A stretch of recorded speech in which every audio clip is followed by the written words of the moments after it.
새해 첫 주일 예배로 또 하나님께 할 수 있도록 또 은혜를 주신 것을 또 알기에 하나님께 먼저 감사를 드립니다. 2020년 새해는 우리가 신앙이 한 걸음이라도 더 앞으로 나아가기를 소망합니다. 그래서 우리가 한 해 동안 살고자 하는 표가 여러분 왼쪽에 있어요. 읽어보실까요? 네. 은혜의 보좌 앞에 은혜의 삶, 히브리서 4장에 있는 말씀을 주제로 저희가 한 해 동안 은혜 안에 살아가는 게 뭐냐 이런 얘기를 나눌 거고요. 그 은혜의 삶을 살기 위해서 우리에게 필요한 것이 이제 오른쪽에 있는 네 가지를 올해 좀 하려고 합니다. 읽어보실까요?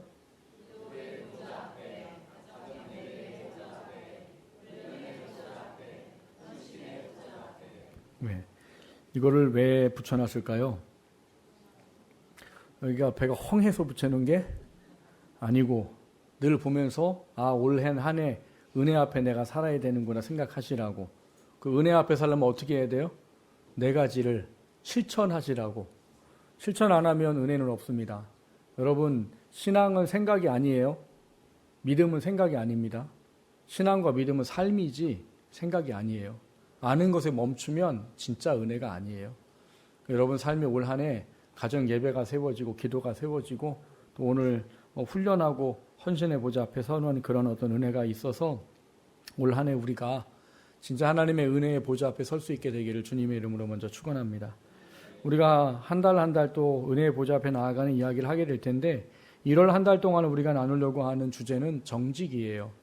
근데 이 정직을 뭐로 살펴볼 거냐? 우리가 읽었던 잠언의 이야기를 가지고 정직에 대한 이야기를 살펴볼 겁니다. 잠언은 흔히 우리가 지혜의 책이라고 말합니다. 그리고 이 지혜의 책에서 정직이란 이야기를 써놓을 때 이 정직이란 이야기는 결국 무엇인가 하면 세상이 우리가 이해하고 있는 그냥 윤리적으로 도덕적으로 옳고 바름에 대한 정직만을 이야기하는 게 아니고 원래 이 원어의 뜻은 올곧다, 바른 길을 가다 이런 의미가 더 커요. 그래서 여기서 성경에서 말하는 정직은 구원받은 하나님의 자녀가 구원에 합당한 삶을 하나님 앞에서 얼마나 올곧게 사느냐, 얼마나 올바르게 사느냐 그것을 이야기하는 게 정직이에요. 그래서 우리가 하나님 앞에 잠언이라는 것을 통해서 정직의 이야기를 나누는 것은 도덕의 윤리의 차원을 넘어서 우리 아버지께서 원하는 뜻이 뭔가를 분별을 하고 그 가운데 살아가고자 하는 그것이 하나님 앞에 잠언에서 이야기하는 정직입니다. 그래서 우리가 잠언의 이야기를 가지고 정직이 무엇인가를 좀 함께 살펴보면서 은혜 앞에 서는 게 뭐냐 하는 것을 좀 깨달아 알려고 합니다. 오늘은 그 첫 번째 시간으로 어떻게 보면 잠언의 큰 주제와도 같은 왜 우리가 성경을 봐야 하고 왜 우리가 이 지혜를 알아야 되고 하는 그 주제에 대한 이야기를 할 것입니다. 그 지혜를 두 단어로 표현하라고 하면 지식과 지혜를 소유해라 이런 겁니다. 그게 잠언의 가장 큰 핵심이에요. 오늘 우리는 이 잠언을 통해서 정직하게 살아가기 위해서 하나님의 지식과 지혜를 소유하는 게 무엇인가를 좀 깨닫는 그런 시간 되기를 주님의 이름으로 먼저 축원합니다. 첫 번째 함께 나누려고 하는 것은 처세술이 아닙니다 하는 겁니다. 여러분 처세술이 뭐죠? 처세술. 사전을 찾아보면 이렇게 돼 있어요. 세상 일 또는 사람과의 관계를 풀어가는 수단과 방법. 근데 여러분 처세술이 능한 사람들 만나보셨어요? 그 사람들을 보면은 좋아 보일 때도 있지만 안 좋아 보일 때도 많아요. 왜요? 처세술이 능한 사람은 약삭 빠른 사람들이 많습니다. 그래서 요리요리 잘 빠져나가고 자기에게 유익한 거 챙기는 거에는 굉장히 빨라요. 그러니까 처세술은 좋은 의미로 이해할 수도 있겠지만 부정적인 의미로 이해하기는 것도 적지 않아요. 그럼에도 불구하고 사람들은 그 처세술을 소유하기를 원하지요. 왜 사람들이 처세술을 소유하기 원하지요? 여러분 처세술이 있는 게 좋으세요? 처세술이 없는 게 좋으세요? 뭘 또 있는 게 좋으면서 또 대답 안 하세요. 있는 게 좋아요? 없는 게 좋아요? 왜 있는 게 좋아요? 잘 살아야 되니까. 내가 원하는 거 이루어야 되니까. 내가 하고 싶은 거 만족해야 되니까. 물론 좋은 이야기입니다. 그리고 세상은 그 처세술을 지혜라고 지식이라고 말합니다. 근데 여러분 성경에서는 처세술을 가르치고 있는 것일까요? 특별히 잠언을 보면은요, 처세술 같아 보이는 이야기가 많아요. 제가 하나를 대표적으로 예를 들면 잠언에 그런 이야기가 있습니다. 보증 서주지 말아라. 너가 덫에 걸릴 것이니라. 여러분 보증 서야 돼요, 안 서야 돼요? 그렇게 강하게 안 말해도 되는데 왜 보증 서면 안 돼요? 책임져야 되니까. 나한테 손해되니까. 그러니까 하나님이 그러라고 처세술에 그걸 써놓으신 거죠, 잠언에? 아니에요? 그럼 처세술 서야 돼요, 안 서야 돼요? 처세술 서야 돼요, 안 서야 돼요? 보증을 서야 돼요, 안 서야 돼요? 그것도 아니에요? 안 서야 돼요? 여러분, 잠언을 제가 지금 새벽에 설교를 하는데요. 잠언 첫 시간에 그런 얘기를 드렸어요. 잠언을 표면적인 글자로만 보면 처세술밖에 안 됩니다. 근데 잠언을 읽을 때에는 그 안에 영적인 의미를 깊이 생각하셔야 됩니다. 그리고 성경의 가장 굵직한 하나님의 뜻에 이것을 해석해 나가지 않으면 잠언은 처세를 그 이상도 이하도 안 된다는 거예요. 말만 따라 뭐예요? 보증 서주면 안 돼요. 안 되지요. 저는 그 설교를 하면서 뭐라고 했느냐? 결론을 그렇게 내렸습니다. 손해볼 각오 돼 있고 저 사람한테 도와줄 각오 돼 있으면 보증 서십시오. 그러나 그게 아니면 서지 마십시오. 그러니까 내가 돈 떼일 각오가 돼 있고 저 사람 도와줄 마음이 있으면 서도 되는 게 보증이에요. 왜? 하나님은 어려운 형제를 나몰라라 하지 말라고 하셨어요. 근데 문제는 뭐예요? 그것 때문에 내가 시험에 들고 그것 때문에 관계가 깨지고 공동체가 어려워지는 상황이 되면 안 서란 이야기예요. 그러니까 보증을 안 서는 게 세상으로는 맞지요. 저한테 보증 서달라고 해도 안 서줘요. 근데 하나님이 원하는 건 단지 보증을 서지 말라는 얘기 아니라 신중하라는 이야기예요. 그러니까 잠언의 이야기를 우리가 표면적인 거로만 보면 세상의 지혜와 지식과 다를 것이 없다는 말인 겁니다. 제가 왜 이 말씀을 드리는가 하면 성경은 세상의 지식과 지혜, 하나님의 지식과 지혜를 구별해서 가르치고 계시기 때문이에요. 그래서 고린도전서 1장에 보면 21절에 이런 말이 있어요. 하나님의 지혜에 있어서는 이 세상이 자기의 지혜로 하나님을 알지 못하므로 하나님께서 전도에 미련한 것으로 믿는 자들을 구원하시기를 기뻐하셨도다라고 말해요. 이 말을 잘 좀 들여다보시면 하나님의 지혜는 이 세상의 지혜가 이해를 못한답니다. 그게 무슨 말이냐? 그 뒤로 쭉 내려가면 1장 23절에 그런 말이 있어요. 우리는 십자가에 못 박힌 그리스도를 전하니 유대에게는 거리끼는 것이요 이방인에게는 미련한 것이로되라고 써 있습니다. 여러분 예수님의 대속의 십자가를 믿으십니까? 그걸 믿으시면서 여러분 그렇게 느껴져요? 아우 예수 믿는 건 좀 꺼려지는 거야. 예수 믿는 건 좀 미련한 짓인데? 이런 생각 드세요? 그럼 예수를 안 믿지요. 여기 나와 있지 않지요. 이 시간에 뭘 해야 되겠어요, 여러분? 지금 이 시간이면. 잠을 자야죠. 일주일 내내 내가 얼마나 힘들게 일하는데. 오늘 일부 예배 드린 분들 계셔요. 그분들은 지금 2층 가고 유치부랑 주일학교를 하고 있어요. 학생부 교사들은 또 일부에 나와서 애들하고 지금 또 2부 예배 나와 앉아 있어요. 그리고 오늘 또 공동회의도 하라네. 공동회의 끝나고 목장 모임 안 했으면 했더니 목장 모임도 하라네. 그리고 끝나면 쉐마 도망가지 말라네. 그러면 끝나면 몇 시일까요? 빨리 끝나야 5시. 그리고 저는 또 맥성경 해야 돼요. 맥성경 하러 오시는 분들 하면 전 맥성경 하고 8시 반. 그럼 새벽 예배 준비하면 10시에 넘어서 집에 들어갈 거예요. 이 삶을 사는 게 지혜로우세요? 이게 여러분한테 기쁨이 됩니까? 아멘을 하셔야 돼요. 지금 기쁨이 됩니까? 기쁨이 돼야 된단 말인 거예요. 근데 세상의 지혜는 그게 기쁘지 않아요. 왜 밤에 그렇게, 왜 낮에 그렇게, 그리고 무슨 헌금을 왜 해? 그게 세상의 지혜예요. 그래서 오늘 본문에 여기 나와 있는 1장 23절에는 유대인을 거리낀다고 되어 있습니다. 유대인은 왜 십자가에 못 박힌 그리스도를 거리끼느냐? 유대인들은 메시아 사상을 갖고 있어요. 지금도 이스라엘 백성은 메시아 사상을 갖고 있습니다.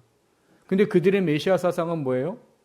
지금 이스라엘이 언젠가는 다윗의 왕권과 국토를 회복해서 이 이스라엘이라는 나라가 전 세계에 우뚝 설 날이 올 거고 그거를 해줄 메시아가 올 거라고 지금도 기대하고 있어요. 메시아란 말은 구원자라는 이야기거든요. 근데 예수님이 오셨을 때 유대인들은 메시아일 수 있겠다라고 생각을 했었습니다. 왜요? 예수라는 사람이 와가지고 어느 날 갑자기 막 말로 병 고치고 말로 막 눈뜨게 하고 막 말로 막 귀신 들린 자 막 고치시고 오병이어로 막 몇만 명 먹이고 막 이러니까 이 사람들이 성경에 보면 뭐라고 돼 있어요? 예수님을 억지로 잡아다 왕을 삼으려고 했다라고 써 있어요. 한껏 기대에 부풀었는데 문제는 예수가 어떻게 됐어요? 십자가에 죽어버렸어요. 그러니까 유대인들은 메시아일 수가 없는 거죠. 왜? 아니 우리를 지금 이 로마로부터 구원해주고 다윗의 왕권을 회복해줘야 되는데 이 사람은 아니구나 메시아. 이렇게 돼버린 겁니다. 그러니까 그때부터 그들은 예수를 믿는 건 거리끼는 거예요. 그걸 왜 믿어? 실패한 존재인데 왜 믿어? 이렇게 돼버린 거죠. 그리고 이방인은 그거를 뭐라고 여긴대요? 미련한 것이라고 여긴답니다. 그건 앞서 말씀드린 것과 똑같아요. 지금도 예수 믿지 않는 사람들, 예수 믿는 사람 미련하다고 생각해요. 좀 미련하게 왜 일주일 그렇게 일하고 왜 주일날 예배를 드리러 가 저렇게.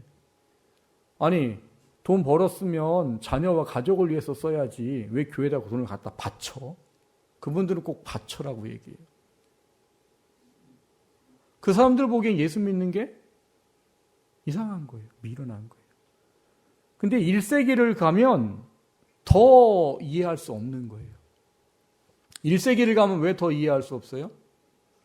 1세기 때는 예수를 믿으면 고난과 환난과 핍박이고 매맞고 빼앗기고 감옥 가고 죽는 거였어요.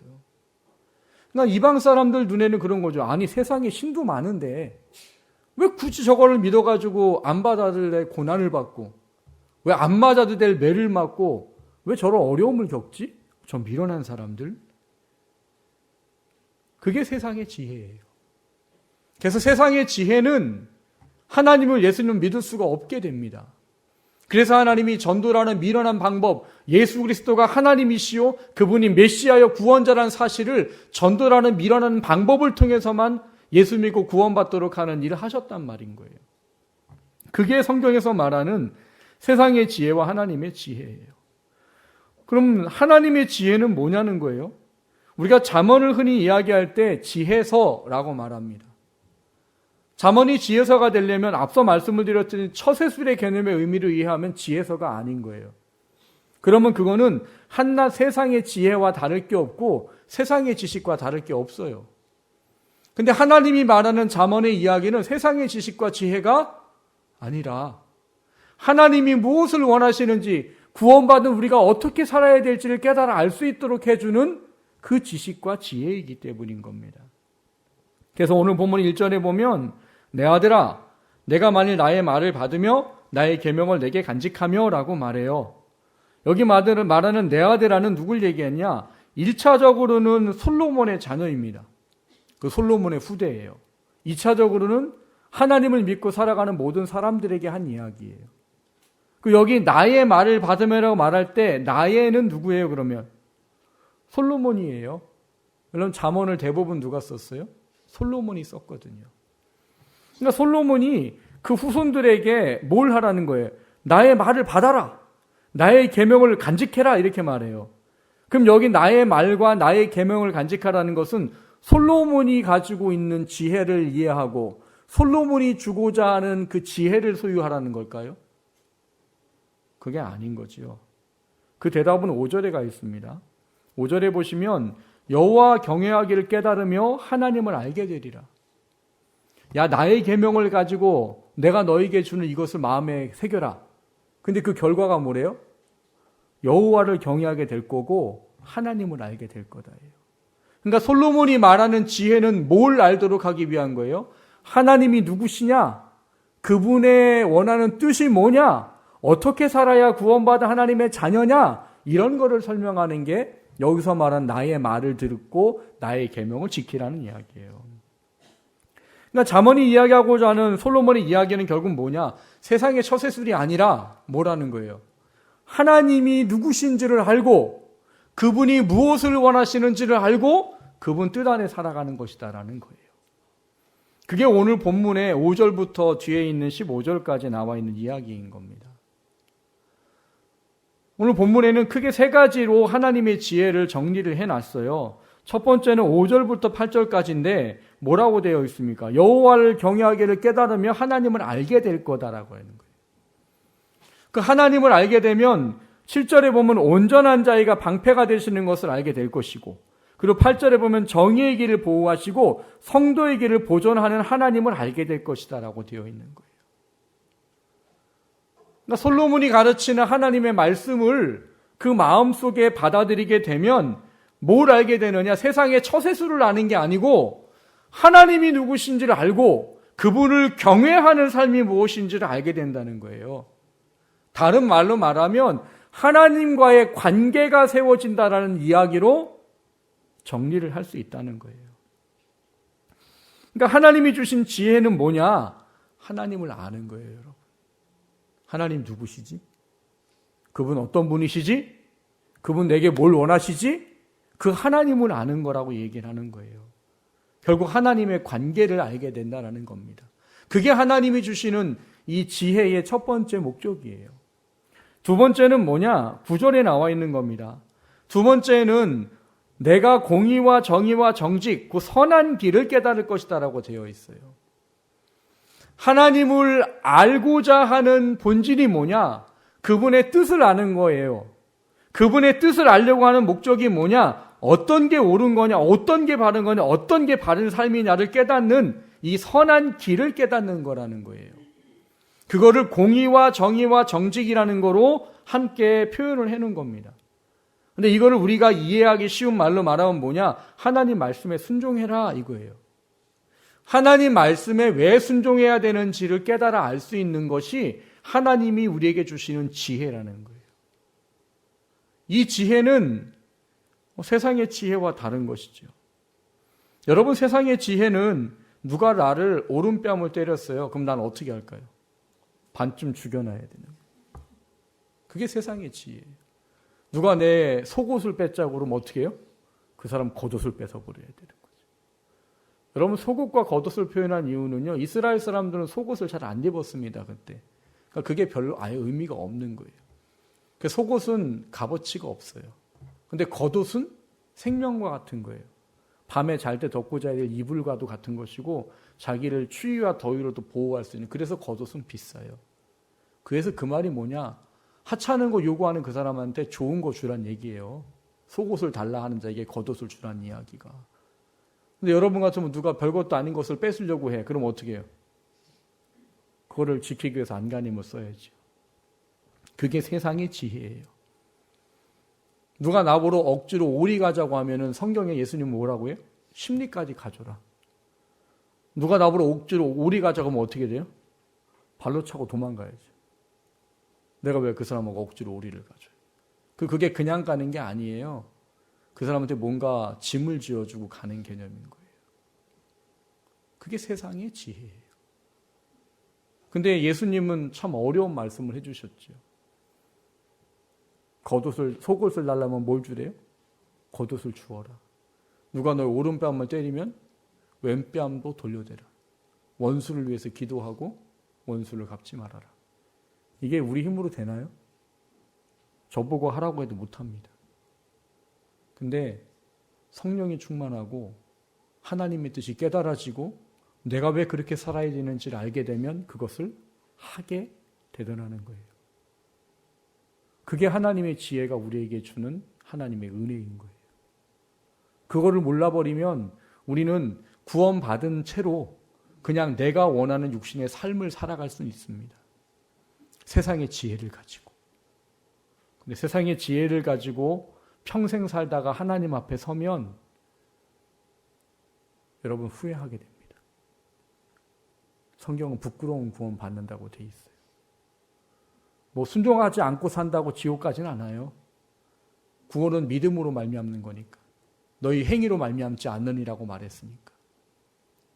그러나 하나님이 주신 지혜가 없으면 그게 끝인 줄 안다는 거예요. 아, 구원 받으면 됐지 뭘 더 해.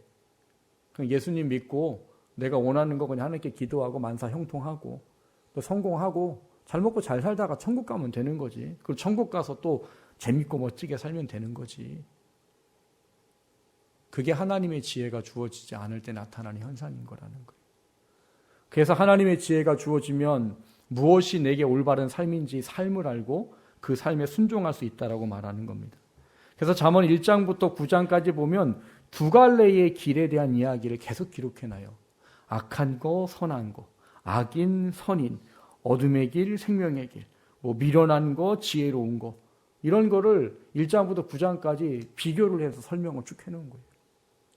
어떤 게 선한 길인지, 그게 하나님께서 원하는 게 무엇인지 알도록 하기 위한 겁니다. 그리고 세 번째로 우리에게 지혜가 주어지는 가장 큰 은혜는 뭐냐? 악으로부터 건짐을 받는 거예요. 오늘 보면 12절을 보면 악한 자의 길과 폐역을 말하는 자에게서 건져내리라. 뭐가요? 하나님의 지혜를 소유하면. 여러분, 벌써 2020년 시작하고 며칠 지났어요? 5일 지났어요. 5일 동안 한 번도 죄 안 짓고 사신 분. 5일 동안 한 번도 미워해보지 않고 격한 말 하지 않고 5년 동안, 5년이 아니죠. 5일 동안, 지금 5일밖에 안 됐잖아요. 5일 동안 한 번도 주님 앞에 합당하지 않은 것 하지 않고 하나님의 거룩하게 사신 분. 그럼 제가 밥 사드릴게. 5일밖에 안 됐는데 이렇게 또 많은 죄를 짓고 사셨어요? 근데 여러분, 하나님은 우리를 그렇게 인식하셨습니다. 우리가 먼지라는 거로 지어진 보잘것없는 존재라 우리의 죄를 죄가대로 갚지 않겠다고 시편에 말씀하셨어요. 근데 시편에서 말씀하신 우리 죄가를 죄가대로 갚지 않는다는 말은 죄 져도 괜찮다는 이야기가 아니고 죄를 져도 당장에 보응하지 않고 기다리겠다는 거예요. 뭐를 할 때까지? 회개하고 돌아올 때까지 기다리겠다는 거예요. 안 돌아오면 언젠간 때리시게 합니다. 왜? 돌아와야 되니까. 돌아와서 하나님 앞에 있어야 복된 인생이니까. 문제는 우리가 연약해서 죄를 범할 수는 있습니다. 근데 그것이 우리한테 온전치 않고 합당하지 않다는 것을 깨달아서 그 악한 곳으로부터 돌이켜 나와야 된다는 거예요. 그래서 우리가 하나님께서 우리에게 예수님을 통해 가르쳐준 주기도문 기도문에 보면 맨 마지막에 제시한 게 뭐예요? 시험에 들지 않게 기도하고 악으로부터 구해달라고 기도하라는 거예요. 근데 악을 악으로 알아야 거기로부터 벗어나고 싶은 것이라는 거예요. 내가 뭘 잘못하는지를 모르면, 뭐가 나한테 합당하지 않은지를 모르면 그게 악 가운데 있는데도 악인지 모르고 거기 산다는 거예요. 그래서 하나님의 지혜가 필요하다는 거예요. 세상의 지혜는 악한 것이 옳은 거다라고 말해요, 여러분. 나만 잘 되면 되니까, 나만 내가 원하는 거 이루면 되니까, 그러면 다른 사람을 짓밟고라도 올라가야 되는 게 세상의 지혜예요.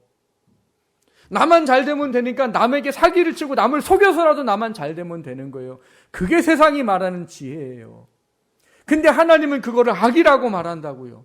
그 너희들이 악으로부터 벗어나야 된다라고 말해요. 왜? 그게 구원받은 하나님의 자녀니까. 구원받은 것으로 끝나는 게 아니라 구원받은 자녀로 살아가야 될 책임이 있다는 거예요. 그 구원받은 자녀로 살아가려면 뭐가 필요하다는 거예요? 하나님의 지혜가 필요하다고요. 거기로부터 벗어나야 된다고요. 그래야지만 하나님이 우리에게 원하는 참된 진짜의 은혜의 삶을 누리며 살 수 있다는 겁니다. 이거를 가르쳐주고 있는 게 시편 1편이에요.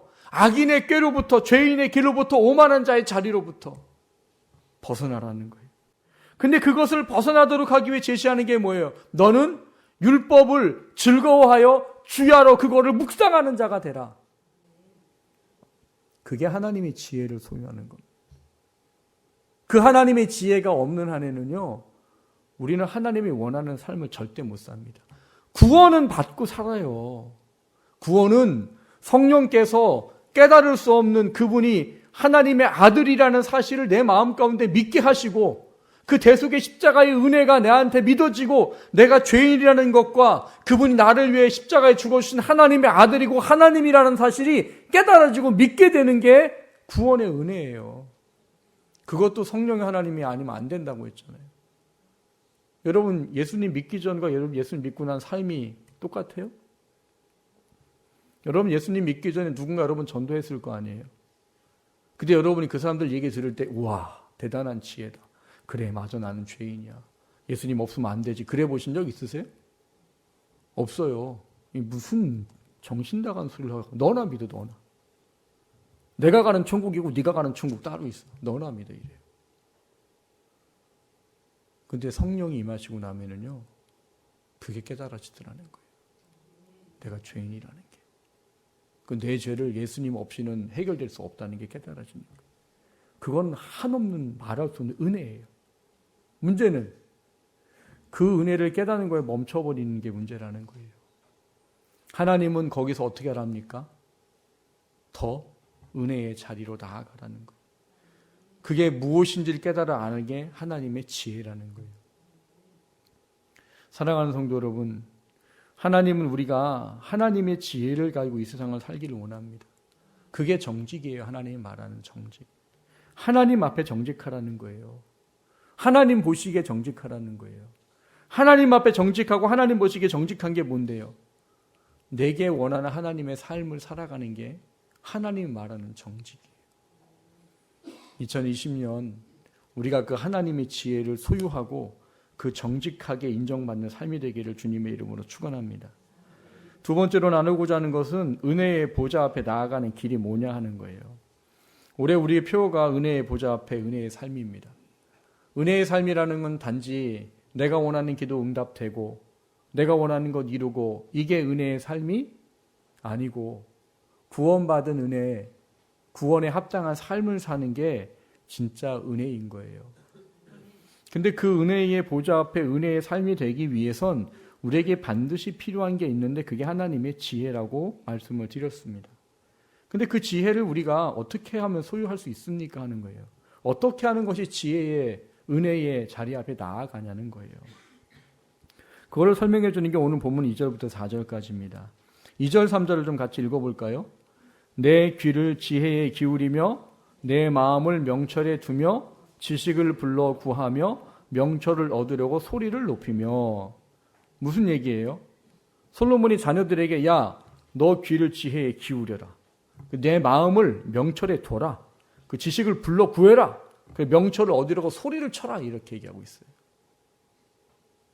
이거를 정리를 하면 무슨 얘기가 될까요? 하나님의 지혜를 얻기 위해서 엄청난 노력을 해라 이런 얘기인 거예요. 하나님의 지혜가 뭔지를 알기 위해서 엄청나게 노력을 해라. 그래서 귀를 기울여라. 요즘 말로 말하면 뭐가 되겠어요? 설교를 듣든 찬양을 듣든 예배를 듣든 선한 말을 듣든 하나님이 원하는 것을 들어라. 계속 이런 이야기예요. 그리고 마음을 명철에 두래요. 하나님께서 깨닫게 하시는 지혜가 뭔지를 얻기 위해 그것에 마음을 맞추라는 거예요. 심지어는 뭐 하려고 그래요? 지식을 불러 구하래요. 그리고 그것을 얻으려고 소리를 높이래요. 이게 무슨 얘기겠어요? 그냥 뭐 표현하자면 내게 좀 지혜를 주세요. 내게 좀 깨달음을 주세요. 이렇게 소리치라는 거예요. 그 정도로 구하라는 거예요. 그거를 마지막으로 정리해서 가르쳐주는 게 뭐냐 하면 4절입니다. 4절을 같이 읽어봅니다. 은을 구하는 것 같이 그것을 구하며 감추어진 보배를 찾는 것 같이 그것을 찾으며. 어떻게 찾으라는 이야기입니까? 여러분, 은을 구하고 감추어진 보배를 찾는다는 게 뭐예요? 여러분이 하고 싶은 정말 좋아하는 것들이 있으시죠? 저는 게임을 끊은 지 20년 돼갑니다. 네. 제가 게임을 끊게 된 거는 그 대학원 들어갔을 때 저희가 이제 대부분 보통 사역이 학생부 사역이 많았어요. 저희들은 전도사 때. 근데 그때 당시에 아이들한테 유명했던 게임이 스타크래프트라는 게임이 있어요. 근데 여러분 아이들을 내 사람으로 만드는 첫 번째는 그 아이들이 날 인정해 주면 됩니다. 근데 그때 시대는 그거 하나만 하면 인정됐어요. 그래서 애들한테 스타크래프트 말하면서 야, 너 임요한 알아? 그러면 눈이 달라져. 눈이. 홍진호 알아? 그러면 눈이 달라져. 왜 제가 잘 알까요? 했고 그걸 봤거든. 걔네들 그때부터는 제가 시키는 데 다 해요. 말 안 들으면 PC방 한번 가주면 모든 게 해결돼요. 말 다 들어요. 기도하러 나와! 그럼 나오고 막 그래요. 근데 문제는 뭐냐? 저랑 친한 동기 한 6명 정도가 그 게임에 빠져버린 거죠. 게임을 도구로 써야 되는데 게임에 빠져버린 거죠. 그래서 저희들이 뭐까지 했느냐? 방학하는 날, 야, 우리 PC방에서 밤새 한번 게임 해보자. 그리고 밤새 게임을 해본 적이 있어요. 그리고 이제 방학이 끝나고 나서 저희들이 와서, 야, 이건 아니다. 그리고 저희들이 일주일 저녁을 금식하면서 게임을 끊자고 끊었어요. 그 이후로 게임을 하지 않아요. 근데 여러분, 지금 저보고 게임 밤새 사람 할 수 있을까요? 못할까요? 합니다. 왜? 전 지금도 게임이 저야 안 할 뿐이지. 그랬더니 전에 성경 공부하는데 영적 성장하는데 집사님 한 분이 에이 목사님 나이 들어서 못할 거려? 그래서 제가 예를 들어드렸어요. 60, 70 먹었는데 도박에 빠지는 할아버지들이 무릎 아프다면서 3일, 4일 밤새는 거 봐 못 봐. 60, 70이에요. 근데 도박에 미친 분들은요, 그 무릎 아프다고 하면서 앉아가지고 그 아파하면서도 해요, 그거를. 그게 뭐예요? 그게 미친 거예요. 그게 정말 좋아하는 거예요. 그러니까 여러분이 뭔가를 정말 좋아하고 뭔가를 정말 원하면 밤잠을 안 자면서도 그거 합니다. 밥을 굶어가면서도 해요. 그게 여기 있는 이야기예요. 은을 감추인 것 같이 그것을 구하고 감춰진 보배. 왜 은하고 보배예요? 세상 사람들이 물질에 미쳐 사니까 그거 얻겠다고 어떻게 해요? 밤잠을 설치고 굶어가면서까지 돈 벌려고 한단 말이에요. 근데 그거를 뭐 하는 데 쓰라고요? 하나님의 지혜를 구하고 하나님의 지혜가 내 안에 소유되도록 하기 위해 내가 원하는 것을 위해서 밤잠을 설치고 모든 고생을 감당하듯이 그만큼 지혜를 구하고 그만큼 하나님의 은혜를 구하라는 얘기예요. 근데 물어볼게요. 하나님의 지혜를 구하게 그렇게 하십니까? 정말 하나님의 성경을 알고 있어 밤잠을 설쳐가면서 성경 보세요? 하나님의 은혜를 구하기 위해서 정말 금식하며 기도하고 계시냐고. 내가 하나님의 사람으로 살아보겠다고 몸부림치며 살고 계시냐고. 그게 주어지지 않으면 우리는 하나님의 지혜가 소유되지 않습니다. 하나님의 지혜는 그 정도 해야 우리한테 주어질 수 있다는 거예요. 그게 우리에게 진짜 은혜가 된다는 거예요. 여러분, 솔로몬이라는 사람을 아실 겁니다. 앞서 말씀드렸죠. 지혜서는 누가 썼다고요? 솔로몬이 썼습니다. 근데 그 사람이 하나님의 노년의 전도서라는 책을 또 쓰게 돼요. 잠언 다음이 전도서예요. 근데 이 전도서라는 책에 보면 자신의 인생을 참 깔끔하게 표현해 놉니다. 뭐라고 표현해놔요? 헛되고 헛되며 헛되며 했더니 모든 것이 헛되도다. 몇 번 들어갔대요? 5번. 성경 해석학을 배우면은요, 반복되는 단어에 주의해라 이런 말을 배워요. 왜 반복되는 건 강조되는 거기 때문에 그 문장의 핵심이니까 그거에 집중해라. 그렇게 성경 해석학을 배웁니다. 근데 2번도 강조해요. 근데 지금 솔로몬이 몇 번 썼어요? 5번. 그럼 솔로몬이 자기 인생을 지금 어떻게 평가하고 있다는 거예요? 헛살아도 완전히 헛살았구나 해요. 나 어떡하지? 이런 마음인 거예요. 근데 여러분, 솔로몬이 악한 왕이에요? 솔로몬 헛살았습니까? 세상의 지혜로 따지면 솔로몬처럼 선 왕이 없고요. 솔로몬처럼 나라의 백성을 세우기에 엄청나게 노력하지 않은 사람이 없어요. 그래서 역대하 9장에 보면은요, 솔로몬 왕이 마시는 그릇은 다 금이요, 레바논 나무에 구운 그릇도 다 금이야. 그리고 27절에 가면 왕이 예루살렘에게 은을 돌같이 흔하게 하고 백향목을 평지에 뽕나무같이 많게 하더라고 써 있습니다. 이게 무슨 얘기냐? 솔로몬 때는 굶는 백성이 없었다는 얘기예요. 주변에서 조공이 계속 들어오고 뭐 하다못해 솔로몬이 금이 너무 많아갖고 할 짓이 없어서 뭐 했는 줄 아세요? 방패 만들었어요. 방패는 뭐 하는 데 쓰는 거예요? 여러분, 이만한 걸 순금으로 만들면 들 수 있을까요? 아마 이거 드느냐고 칼을 못 들 거예요. 그럼 그 방패 왜 만든 거예요? 자랑하려고요. 나 금 이렇게 많아. 그 자랑하려고 방패 만든 사람이 솔로몬이에요. 책도 1000권이나 썼고요. 이 사람 얼마나 자기를 희생했냐면 아내를 1000명이나 뒀어요. 아내 하나 건사하는 것도 힘들어요. 근데 1000명이나. 왜? 나라에 전쟁이 없게 하려고 주변 나라의 공주들과 심지어는 부족 국가, 작은 부족에 있는 딸까지 다 데리고 왔어요. 정신 나간 아비 아니곤 자기 딸이 거기 가서 공주로 지금 왕비로 뭐 이렇게 있는데 거기 공격하는 아비는 없어요. 그래서 솔로몬 시대에는 전쟁이 없습니다. 얼마나 잘 사는 왕이에요. 근데 그가 하나님 노년에 깨닫게 하신 게 여호와 경외하는 지식을 다시 깨달았어요. 근데 그 단순한 진리를 얻고 자기 인생을 봤더니 헛되고 헛되더니 모든 것이 헛되더라는 거예요. 여러분, 우리에게 왜 하나님의 지혜를 소유해야 됩니까? 이 하나님의 지혜를 소유하지 못하면 우리가 하늘 나라 가면 똑같은 이야기 할 수밖에 없어요. 나 헛살았네. 이 세상에서 나름대로 잘 살았어요. 먹고 살기 위해서 무지하게 노력했고 막 힘든 거 다 감당하고 잘 살았어요. 사람한테 손가락질 받지 않으려고 착하게 살고 잘 살았어요. 근데 하나님이 없었어요. 그러면 천국에 가면 솔로몬과 같은 고백을 할 수밖에 없습니다. 나 헛살았네. 그래서 하나님은 전도서를 쓰고 성경을 쓰신 겁니다. 왜? 그렇게 살지 말아라.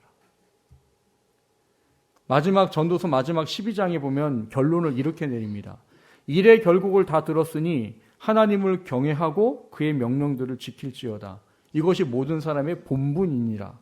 하나님은 모든 행위와 모든 은밀한 일을 선악간에 심판하시리라. 그게 전도서의 결론이에요. 사랑하는 성도 여러분, 세상의 지혜 버리십시오. 세상의 지혜 버린다고 여러분 힘들고 어렵게 살지 않아요. 마태복음 6장 33절에 먼저 그의 나라와 의를 구해라. 나머지 내가 더한다고 약속을 하셨어요. 근데 왜 우리는 자꾸 세상의 지혜에 내 마음을 맞추고 하나님을 놓칩니까? 여러분, 올해는 하나님의 지혜를, 지식을 소유하시기를 주님으로 축원합니다. 그 우리 신앙이 한 걸음 더 하나님께 나아가기 원해요. 그걸 위해서 작정을 좀 하십시오. 은을 구하듯이, 감추어진 보배를 구하듯이 말씀을 사모하시고, 기도를 사모하시고, 훈련을 사모하시고, 헌신과 순종을 사모하시고, 하나님의 은혜를 사모하십시오. 하나님은 명확하세요. 그렇게 하는 사람에게 반드시 그 은혜 주십니다. 올 한 해 세상의 지혜로부터 조금 더 벗어나서 하나님의 지혜로 더 다가가는 저와 여러분 되시기를 주님의 이름으로 축원합니다.